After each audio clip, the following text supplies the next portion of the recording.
1970లు 80లు 90ల్లో పిల్లలు ఇప్పుడు పెద్ద పెద్దవాళ్లు అయిపోయినా కానీ బాల్య స్మృతులు తాజాగానే ఉంటున్నాయి. ఇంటర్నెట్ లేదు, స్మార్ట్ ఫోన్ లేదు కనుక మనుషులు ఒకరితో ఒకరు నేరుగా మాట్లాడుకునేవాళ్లు. దూర ప్రాంతాల వాళ్లతో మాట్లాడాలంటే ట్రామ్ కాల్ చేయాలి.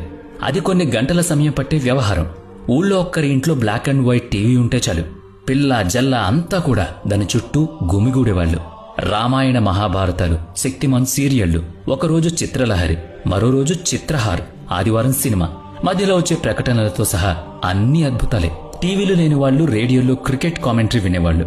రహదారుల మీద అంబాసిడర్ కార్లు తిరిగేవి, బజాజ్ స్కూటర్లు పరిగెట్టేవి, హీరో సైకిళ్లు నడిచేవి. మారుతి 800 కార్ అంటే అబ్బా అదో గొప్ప. యమహా RX100 సౌండ్ వింటే అదో కిక్కు. ఒక్క బజాజ్ చేతక్ మీద 5 నుంచి 6 కుటుంబ సభ్యులంతా ప్రయాణించేవాళ్లు.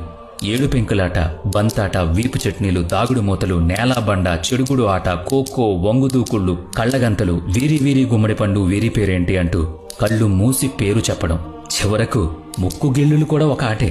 జారుడు బల్ల, తూగుడు బల్ల, అవ్వాబచ్చ ఆటలు ఇక వీటికి కొదవేలేదు.